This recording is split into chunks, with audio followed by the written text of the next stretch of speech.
ఇక్కడ నుంచి దూకితే చనిపోవు. 50-50 ఛాన్స్. నేను మజాకా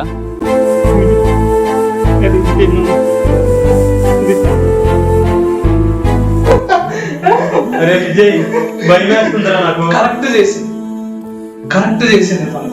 అన్నయ్య అలా పిలిచే అర్హత కోల్పోయిన మౌనిక, నువ్వు నీకు అలా పిలిచే అర్హత లేదు.